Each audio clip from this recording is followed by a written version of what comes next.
Are you ready? Okay, I'm ready. The Jesse Blake Sports Report. Really? Oh, wait, really? The Jesse Blake Sports Report. That's it? Don't forget, it's the Jesse Blake Sports Report with Jesse Blake. That's kind of redundant. Dude, is there a problem? No, that's fine. I just, I thought maybe you guys would come up with something, good. Man, just read it. You know what? Doesn't matter to me. I get paid by the word.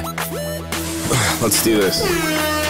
The Jesse Blake Sports Report with Jesse Blake. Powered by Sports Interaction, Canada's sportsbook. Welcome to another episode of the Jesse Blake Sports Report. It is my pleasure to be joined right now by the one and only Steve Dangle. I wonder why you want to talk to me today. Well, I was like, okay, I made another list. I make top 5 lists on this show, and then I run them down. And I was like, okay, I got to get somebody to bounce this list off of. And who else but Steve Dangle? Who else? For this, it's the title of the episode. You know what we're about to talk about.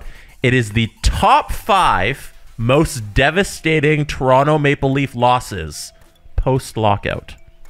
Post-lockout. Now, I told you about this yesterday, what we were going to be doing, and you formed kind of your own temporary list in your head. Yes, I did. But I'm going to read you my top 5. Okay. I'm gonna give you. We're count down from 5 to 1. Okay. And I'm gonna read you an excerpt from that day. From that day, from the post game report. A couple of them are from like the AP, the Associated Press, or like some are from Chris Johnston. Some are from just like articles, CBC articles. Just I want to give you an idea. No LFR. No LFR. You suck. I didn't go back. I didn't get the quotes from the LFR. I'm sorry. All right. So let's start at number 5. And then weigh in if you agree with the list, obviously, and what you were thinking about that day. I think you're going to pretty much nail the list, and there are going to be a couple key omissions that are special to me, and we'll talk about them after. Oh, yes. Okay. All right. Number 5 on the top 5 most devastating Toronto Maple Leaf losses post-lockout. Number 5, February 20th. Yeah, there it is. 2020 versus the Carolina Hurricanes, game 63 of the regular season.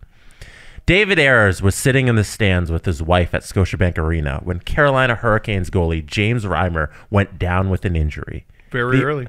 The on-call emergency netminder in Toronto, Ayres left his seat and got half-dressed into his gear on the off chance something might happen to Carolina's second option, Peter Mrazek. Midway through the second period, Ayres noticed his cell phone started blowing up. What he didn't realize was that Mrazek had been hurt in a scary collision with Maple Leafs forward Kyle Clifford. Next thing, the 42-year-old Zamboni driver was walking down the tunnel and into the spotlight. Ayres allowed goals on the first 2 shots he faced before settling down and stopping the next 8 in a suffocating defensive performance by his new teammates as Carolina picked up a stunning 6-3 victory over the Toronto Maple Leafs on Saturday night. Ayres, who had a kidney transplant 15 years ago, wasn't sure if he would ever play hockey again and has been a practice goalie with the Maple Leafs and the club's American Hockey League affiliate for the last 8 years. The native of Whitby, Ontario, faces shots from professionals on an almost daily basis during the season, but never thought he'd be called into service in an NHL game. So I have some insight here because, that video actually just crossed 1 million views on Congratulations, YouTube. By the way. Thank you very much. My first and only 1 million view video. Cool. For the number 5 most devastating loss. Weird that it's a Leafs loss that got me there. But I was wondering if this list would contain any regular season games, and I mean, this is the one. Like, this is the one. I'll be surprised if there's any more, frankly. I'm excited to hear the rest of your list. David Ayres, I got to play hockey with him on Jeff Merrick's backyard rink, and we got to meet and we got to talk. And I didn't realize, and I don't think a lot of people still realize, how many NHL shots David Ayres has faced in his life. It's more than usual. In fact, there are some guys who have probably played in the NHL who haven't faced this many NHL shots. Because as the Leafs practice goalie, I was talking about, how do goalies make 30 saves in a game? He's like, how about like facing 300 shots in a practice?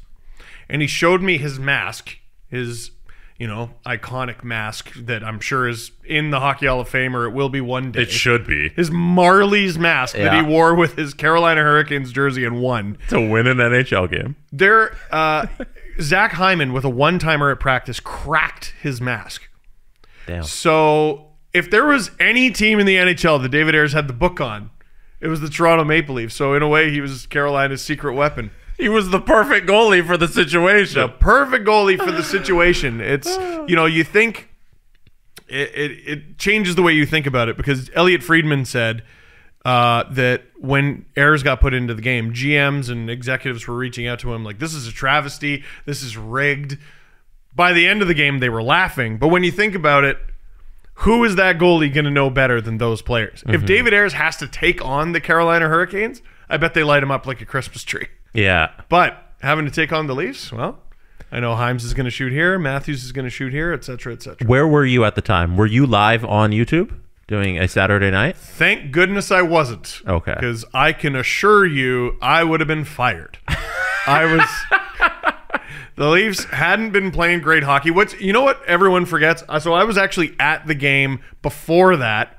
I was in a box with Eric Lindros. You know how you do. Oh, casual. Yeah, the Leafs shut out Oh, the hold on. Pittsburgh Penguins. Let me pick up the name you dropped. Yeah, it's just Eric Lindros. Oh, you don't have to bend down very far. It's a tall name. But the Leafs play one of their most complete games of the season before that, at home, 4-0 defeat of the Pittsburgh Penguins, and they followed up by losing to their own friggin' employee. So where were you when you watched? Oh, sorry. I was at home on my couch. Okay. And there was a moment in the third period where I tweeted, you could probably find it, where I'm like, they're actually going to lose this game. Mm-hmm.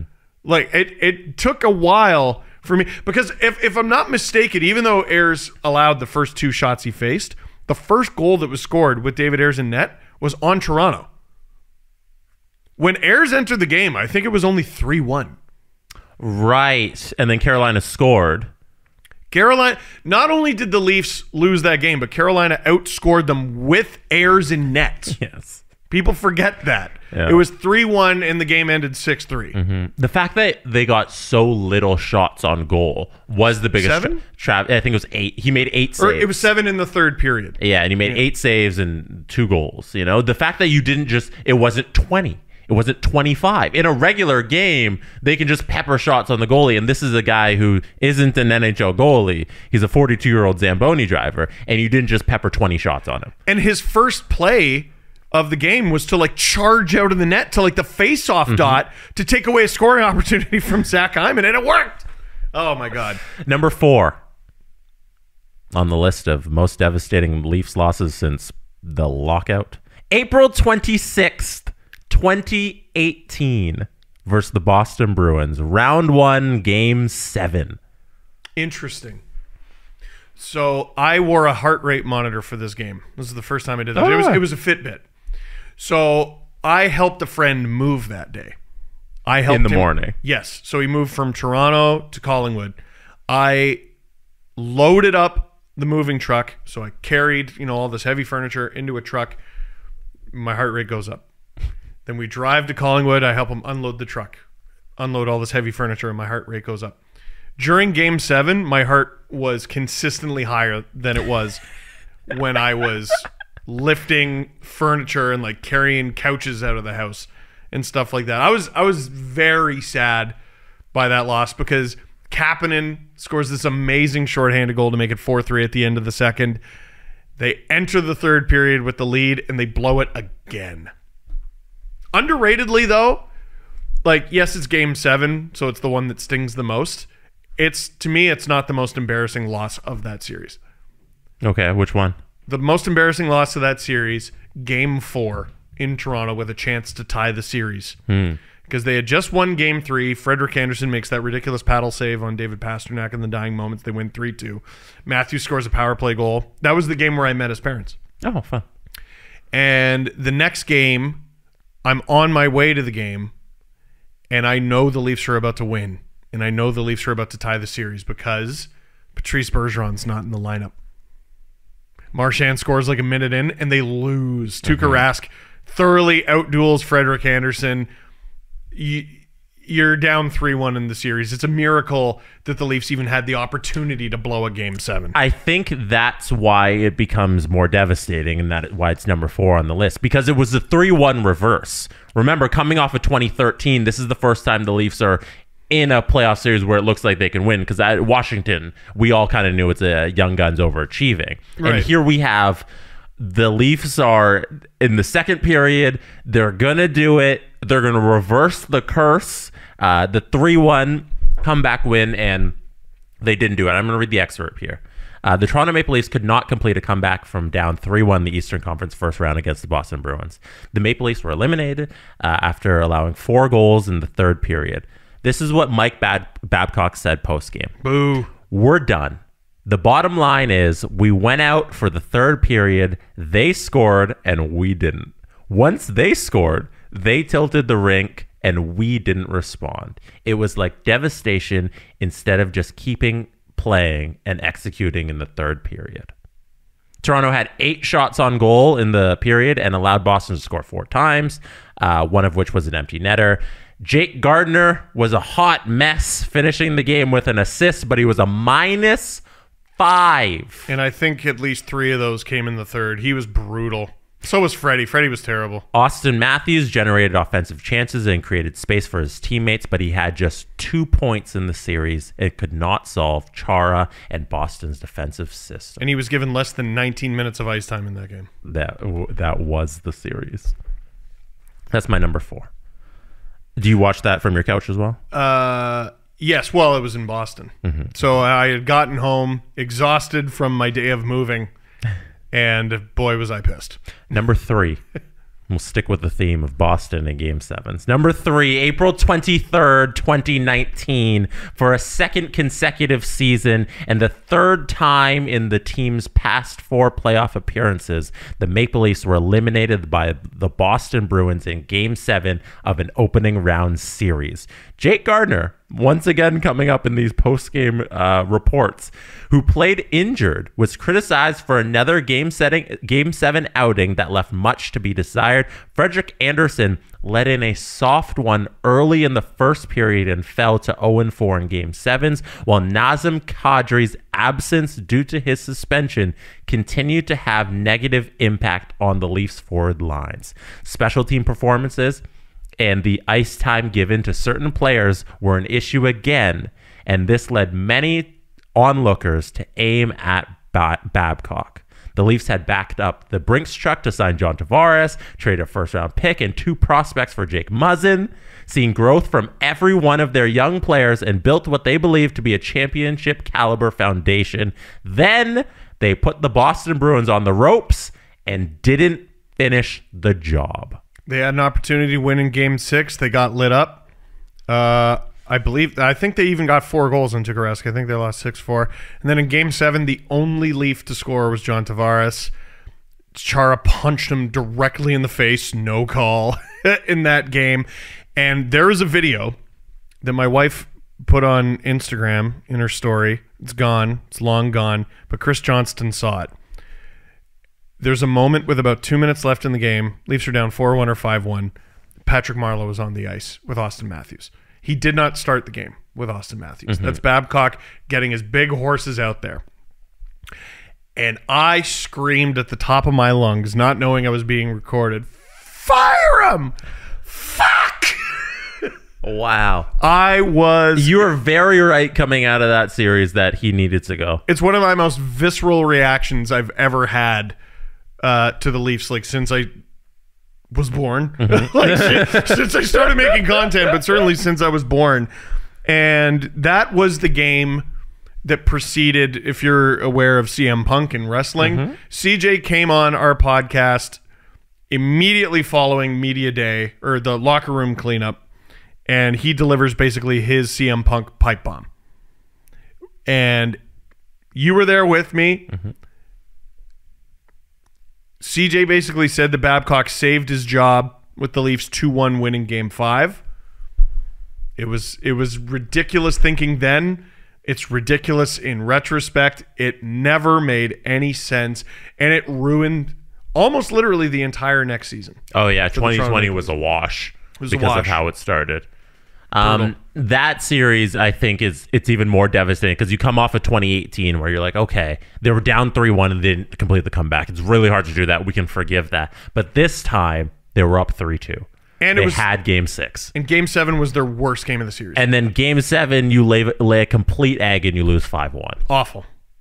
I can't even remember. Like, Boston's depth guys were able to score on Freddie. The second goal, I don't even remember the name of the guy who scored it. I have the goals here. He's Swedish. See. That's all I remember. Box score. Who has the goals for Boston? We got Bergeron. We got Coyle.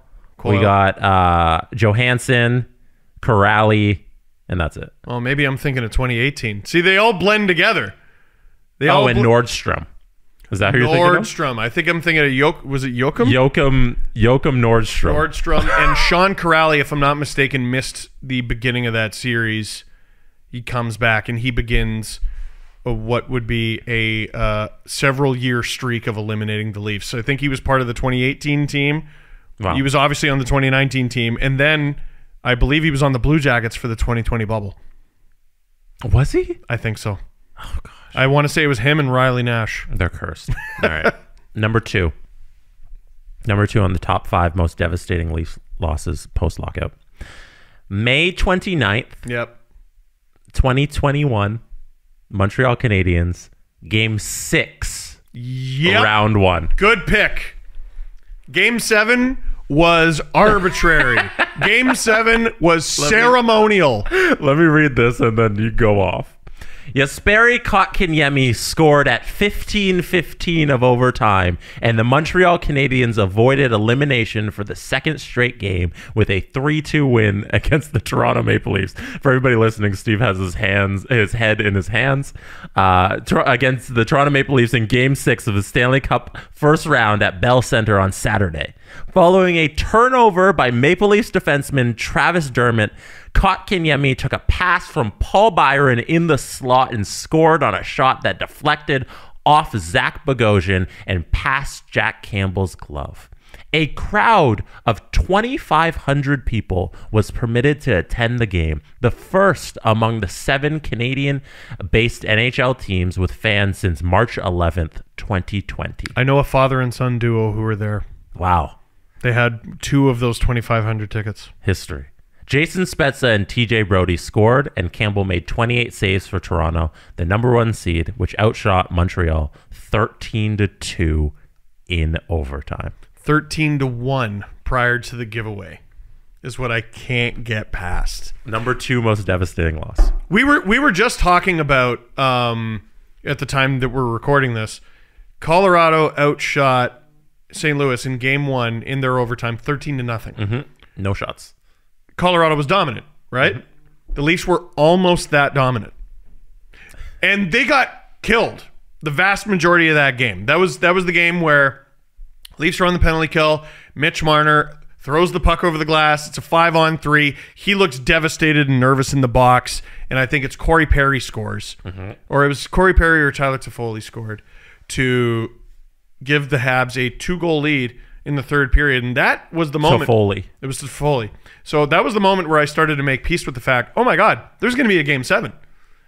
Spezza, for the second straight year, willing this group of wretched bums to life in the playoffs, scores.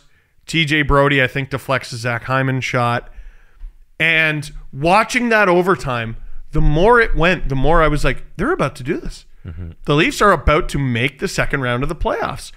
And we'll talk about how it was a little bit by the skin of their teeth. It was a little bit of a speed wobble. We don't like how they got over the hump, but we can agree they got over the hump. That would have been the narrative. That 100% would have been the narrative. It was entirely shaky. We're unsure this team wasn't going to happen in the second round, but they did it. But they did it. They did it. They did it. You know, the Vancouver Canucks, when they go to the Stanley Cup final in 2011, they had a 3-0 lead over the Chicago Blackhawks, and they won that series Game 7 in overtime. Mm-hmm. But the narrative is still Dragon Slayer. Who cares? They slayed their dragon. They beat the Blackhawks and their boogeyman, Dave Bolland. Who cares how you do it as long as you get it done? as long as you get it done. The Bruins blew a 3-1 series lead against the Leafs twice. Won both of them. And that was the Game 7 LFR video that I made. I've said it before, I'll say it again, was the easiest video I've ever done, because I spent the next 48 hours after this Game 6 loss knowing that their Game 7 loss was inevitable, and I just thought of all the words I was going to carve them with. Game 7 was ceremonial, and the second that first Brendan Gallagher goal went in, I go, all right. Any sliver of hope that I carried into Game 7 evaporated. We knew at puck drop, just by the way the team was playing, that there was no chance in Game 7. Game 6 is where that series would have been had, and they blew it. And the context that added to it, the Sheldon Keefe speech that he made heading into overtime, he tears the paint off the wall. On our YouTube channel. Like, we have that footage that's just out there. And he wills the Leafs to play their best playoff hockey for a stretch of time in God knows how many years. And they blow it. All right, number 1. Gee, I wonder what. It can't be anything but this. May 13th, 2013, Game 7, Round 1. The first breakup always hurts the most. That's why it's got to be number 1. Trailing by 3 goals in the third period, and still by 2 with less than 90 seconds left in their season, the Bruins scored twice in a span of 31 seconds to tie it, and then eliminated the Toronto Maple Leafs on Patrice Bergeron's goal at 6:05 of overtime to win 5-4 in Game 7 on Monday night. Tuukka Rask stopped 24 shots for Boston, which led the best-of-7 series 3-1 before the Maple Leafs won 2 in a row to force the 7th game. He was awful. Tuukka? Yep. Yeah, and that first-round series, 100%. Well, especially in that game, and they blew it. Oh, my God, they blew it. They wasted a 2-goal performance from Cody Franzen. According to Elias Sports Bureau, the Bruins are the first team in NHL history to win a Game 7 after trailing by 3 goals in the third period. It had looked like 2 early goals by defenseman Cody Franzen would be enough to propel the Toronto Maple Leafs into the next round. Up 2-1 to start the third period, Toronto got goals from Kessel and Kadri to pad the lead to 4-1 by 5:39. Horton set up Lucic, got one back at 9:18. No, you're skipping over a key moment. What key moment do you want to throw in there? The broadcast camera pans the Bruins bench. They all look dejected and miserable. And then it gets to the end, and there's, at the time, ancient Jaromir Jagr shakes his head and just has this face of being completely unimpressed. Not with the Bruins, with the Leafs. And I was in Maple Leaf Square. I saw it on the biggest screen I could. And there was something about that look that sent a chill down my spine. Coinciding with that moment, a chant that I still hear in my nightmares breaks out behind me in Maple Leaf Square. Na, na, na, na, na, na. Hey, hey, hey. And I turned around and told everyone to shut the fuck up. Can we swear on your show? Yes, that's fine. Told everyone to shut the fuck up. They were actually chanting in Maple Leaf Square because, believe it or not, boys and girls, there was a time where a 4-1 deficit in the third period was, or at any point in the game, was a death sentence. Goals weren't just free willy-nilly in the NHL at that point. And the Leafs blew it. Were you in Maple Leaf Square as a fan? Yes. Oh, wow. Yes, and you can actually find me very easily in the crowd because for a bunch of the crane shots that went overhead, whenever the crane would move, the Leafs fans in Maple Leaf Square were trained to, oh, this is when we're supposed to go, yay, hooray, and they start jumping around or whatever. I just stared. I stared with this crazy face at the crane, and you can see I'm dead center You can find me so easily in the crowd. That's so funny. Yeah. Let me finish this off. Nathan Horton, set up by Lucic, got one back at 9:18. Leaf legend. And then Lucic made it 4-3 at 18:38, and Bergeron tied it up at 19:09. Cue an unlikely overtime and chalk up the miraculous recovery for Boston as the Bruins blitzed the Toronto goal. The Leafs could not clear the puck, and Bergeron snapped home a shot. It's one of the craziest ones I've ever been a part of, said Bergeron, who was held to 1 goal in the 6 games before collecting 2 goals and an assist in game number 7. Steve? At least we're down 3-1 in that series. They were down 3-1. They came all the way back, and then they blew a 4-1 lead in the third period. Do you have any disagreements with the list? The order? No. Oh! No, that's actually a fantastic list. Thank you! Yay! Yeah. That's a really Clap for fantastic me. list. There are some games that bear noting. Let's do honorable mentions, and then we'll close it out. Honorable mentions, and there's some interesting ones because the Leafs weren't really able to shake them. You know what I'll sort of never forgive the Leafs for? Losing Austin Matthews' 4-goal NHL debut. I was going to bring that up. Because that memory is tainted forever. That Matthews photo is tainted forever. Yep. You lost that game. They lost that game. Because of a giveaway from Matthews. Which, shut up! You had 4 goals! 4! No other Leafs showed up. Frederik Andersen was awful. The whole team was awful. The whole team was Matthews awful. was just on a tear, and then everybody else was garbage. Not William Nylander, Did Willie have a good who game? got him the puck for at least a couple of those goals. Riley did. Hyman did. It was a great game for the youth movement, but for such an amazing moment, part of me will never forget the Leafs for losing that game. The one playoff series that's not in here is Columbus 2020. I would probably put in the game 5. See, Because game 3 was the PLD hat trick game, I believe. well, game 3 they were up 3-0, Yeah. and they blew it. Yeah. And that was their chance to go up 2-1 in a best of 5. That's when the Leafs scored to make it 3-0. Nick Robertson scored his first NHL goal, and it was the last even strength goal the Leafs scored in that series. Wow. They scored a bunch of empty net goals against Columbus for that huge comeback in Their game own 4. empty net. Their own empty 6 net. on 5. 6 Yes. on 5. And then in game 5, that's right, they didn't fucking score. No. They got shut out. So game 5 made me mad because what did you even get my hopes up for? You could have just gotten shut out in game 4 and then we could have all gone home early. But no, they had to delay it by another day. But game 3, to me, is far more annoying. I'm trying to think of other regular season losses that would be... Oh, I got one. Okay.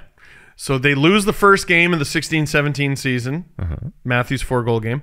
They win the next game. I think it was 4-1 over the Boston Bruins. That's when Mitch Marner scores his first goal and Big Selly.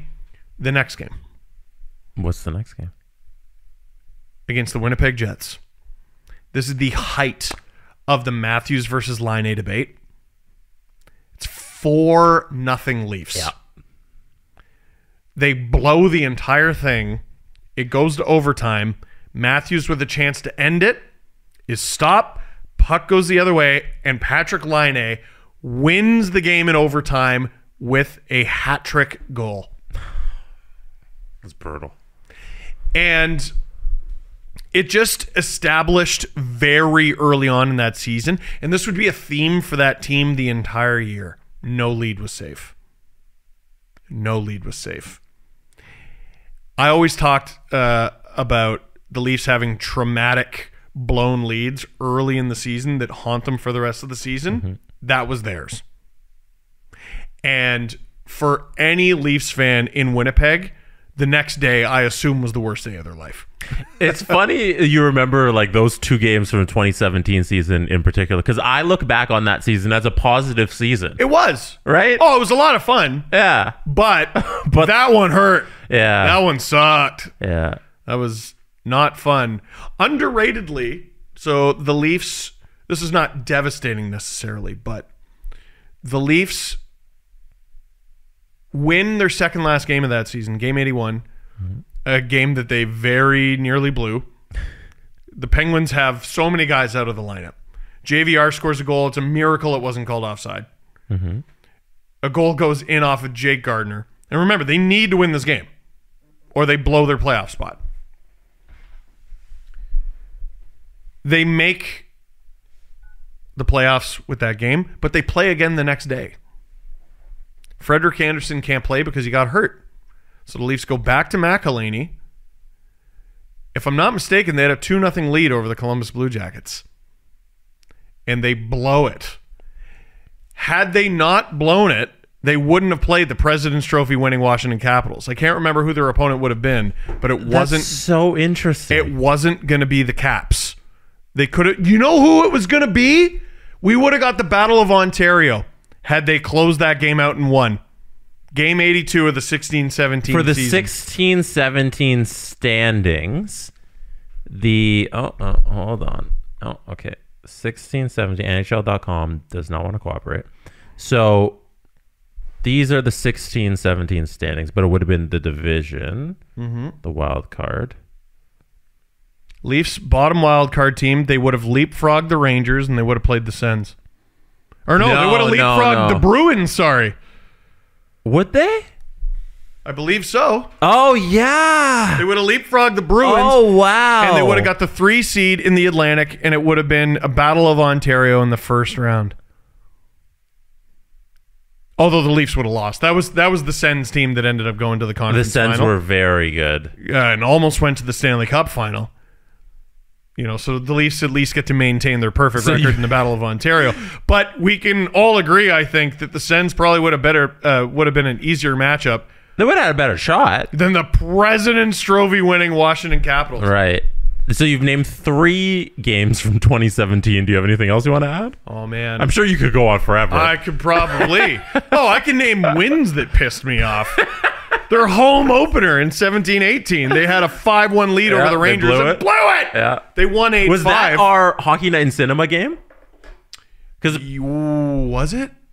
No. One of those opening nights we did it, right? It was I was celebrating Canadian Thanksgiving that night with some family, and I went to that Thanksgiving gathering after hosting the tailgate party in Maple Leaf Square. Oh, fun.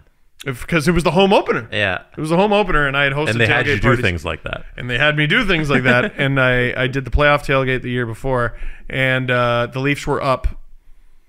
I think it was 5-1 by the time I got to the event, and I got there just in time to watch them completely shit the bed. They did win, and that was the game where Babcock famously said, "It's fun, eh? But it's dumb." Oh, goodness. All right. Before we go here and I wrap up, do you want to add in any more? I think I'll cut it off there. Okay. Thank you so much for going through this top 5 list with me. I really appreciate you coming on a show and on your own network that you're a part of. They blew a 4-1 lead to Colorado and lost in overtime. Sorry. Thank you. Thank you, Jesse. Appreciate it. What I'm about to talk about next is 19 plus. Please play responsibly if you are going to get involved with some of these bets and gambling. We have helpful resources in the description of this podcast below if you need those. Once again, 19 plus, and visit sportsinteraction.com/SDPN if you'd like to get involved with any of these bets. And today I want to talk about the Conn Smythe Trophy winner odds and who I think is providing a significant amount of value right now. So based on what's happened since Tuesday is the Tampa Bay Lightning have jumped into the second favorite team to win the Stanley Cup. They have just torn the hearts out of every Florida Panthers fan and player and member of that organization by being who they are. The Tampa Bay Lightning, the back-to-back defending Stanley Cup champions. And I think they might have been underdogs going into that series with Florida. But since their 2 wins and last night's incredible buzzer beater goal, they've completely shifted the dynamic of where they sit amongst the league, and now they are the favorites to come out of the Eastern Conference and return to the Stanley Cup final. It's them and it's Colorado. The Colorado pick hasn't changed like all season long. They've been the favorites to come out of the West, and that's sticking the same. But now Tampa, I'm going to get the Stanley Cup outright winner odds right here. So it's Colorado at pretty much 3-1, and then Tampa Bay at 5-1. And then we got Calgary, Carolina, Florida, St. Louis, or actually Florida, Edmonton, then St. Louis, then New York coming up the rear. And what's happened here is now that the Stanley Cup odds have shifted, the Conn Smythe Trophy winner odds have shifted. So now it's Cale Makar is the favorite to win the Conn Smythe. Then we got Nathan MacKinnon, Andrei Vasilevsky, Nikita Kucherov. Those are the top four. It mirrors who the odds makers think are going to win the Stanley Cup. Then you go to who the odds makers think are going to win the Conn Smythe Trophy. Now, if you disagree with those two picks, if you think someone other than the Colorado Avalanche or the Tampa Bay Lightning will win the Stanley Cup, then there is some real value to be had. And when I say value, I just mean like the odds are very unlikely that one of these players do it. So if you were to hit that, you got a huge payday. If you think somebody other than the Colorado Avalanche or the Tampa Bay Lightning were to win the Stanley Cup, now's the time to jump on one of the Conn Smythe Trophy winners, and even jump on the outright Stanley Cup winner odds, because once you get to the Final Four, those odds are obviously going to decrease, and it's going to be less and less likely that you're going to get like a huge payday if one of your bets hit. So in my bracket for the playoffs, when we did our NHL bracket challenge for the SDPN League, I have St. Louis winning the Stanley Cup. I don't know if it's gonna work out. You know, I'm riding the Binnington wave right now. And if the St. Louis Blues were to win the Stanley Cup, I think it's a logical conclusion that with the way he's playing, it would be Binnington who wins the Conn Smythe Trophy. So I'm looking at it right now. He's 25.5 on the decimal odds to win the Stanley Cup. 25-1. So whatever you bet, it would be 25 times your money is the payout. So a $10 bet would net you $250. So if you've got, I'll do another one. I'll do another one as well. So let's say you also think, hey, Florida's going to come back in the series. It's going to be unbelievable. I don't know how they did it. They came back and they beat Tampa, and it looks like they're going to win the Stanley Cup. So who do we go with that team? Because usually, if we boil it down to who wins the Conn Smythe Trophy, star player, star goaltender. It's one or the other. If the star player is going to be your star forward or your star defenseman, it was Hedman 2 years ago, and then Vasi last year, and then we run down this Ryan O'Reilly, I believe, for St. Louis when they won, and then Ovi, and then Crosby back-to-back. So star player, which is your star forward or star defenseman or star goaltender. That's it. That's pretty much who wins the Conn Smythe Trophy. We don't get the out-of-nowheres if you look back in very recent history, like the 5-year window of when the Conn Smythe Trophy is handed out. So if you think, hey, Carolina is going to win the Stanley Cup, Sebastian Aho is probably your star player there who gets the Conn Smythe. 13-1. Not as great as the Binnington odds, but there's 13-1, 13 times your money there if you place a bet on Aho. Then we got, I was doing the Florida Panthers. So Huberdeau, Barkov, your two stars that are probably going to collect the Conn Smythe Trophy if Florida gets it done. I don't think it's going to go to Bob. I think it's Huberdeau or Barkov. They're sitting at pretty close odds, 22 and 24 on the decimal odds. So, in conclusion, all I'm saying is, if you think, even if you think Tampa's or Colorado's going to get it done, even those, but I'm more emphasizing the longer shots. If you think somebody other than Tampa or Colorado gets it done, and you want to just put a little flyer on your star player, there's some real long shot odds right now on them winning the Conn Smythe Trophy. And if you're right and you hit that, it could be a lot of fun. So that's what I was looking at. I'm going to throw $5 on Binner. I don't know. I see the way he's playing. I don't know if St. Louis is going to knock off Colorado. It's such a close series, but it's 1-1. And I don't think a lot of people expected it to get to 1-1. And Binner's got a lot to do with that. My boy Ville Husso sitting on the bench, but I'll take it because I'm riding the Blues wave. I blue leave. Is that a thing? I'm going to make blue leave t-shirts if they knock off the Colorado Avalanche. Expect that soon. I blue leave. Do you blue leave? Is that? I think that's what I'm going to do. I think that's good.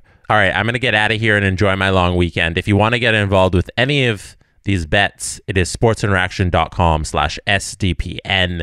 There are helpful resources in the description of this podcast below if you need those regarding your gambling. It is 19 plus as always. Please play responsibly. Go Blues, go, I guess. I've kind of hitched my wagon to them. I'd love to see Tampa do three-peats. Anybody who knows the way I cheer for sports, I love seeing greatness. There was a long stretch there where I was hated on by my co-hosts on the Steve Dangle podcast because every year I'd cheer for Tom Brady to win a Super Bowl, and I like witnessing greatness.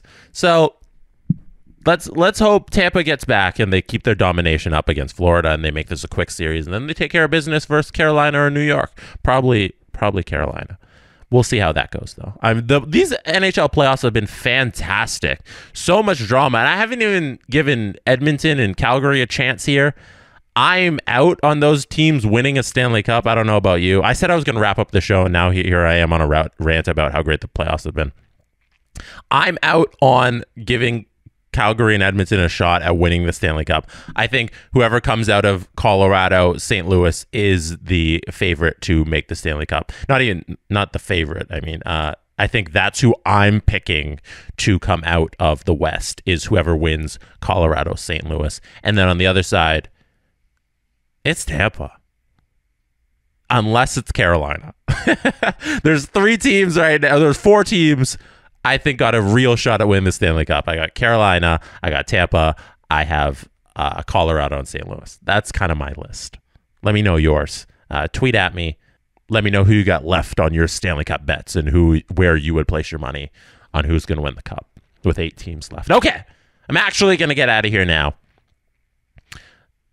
Thank you for being here. You could have been anywhere in the world, but you chose to be listening or watching to this right now. I hope you enjoyed the conversation with Steve regarding the Leafs. It was a lot of fun.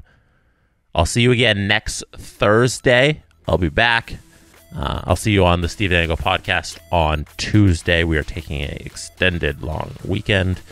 Steve's in Winnipeg this weekend, so that's why that's happening. All right, I'm out. Could have been anywhere in the world, but she'll be here right now. Bye. And that is how it's done. The Jesse Blake Sports Report with Jesse Blake, powered by Sports Interaction, Canada's sportsbook.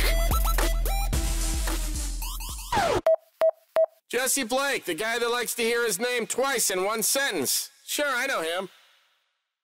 No, he doesn't have an ego at all.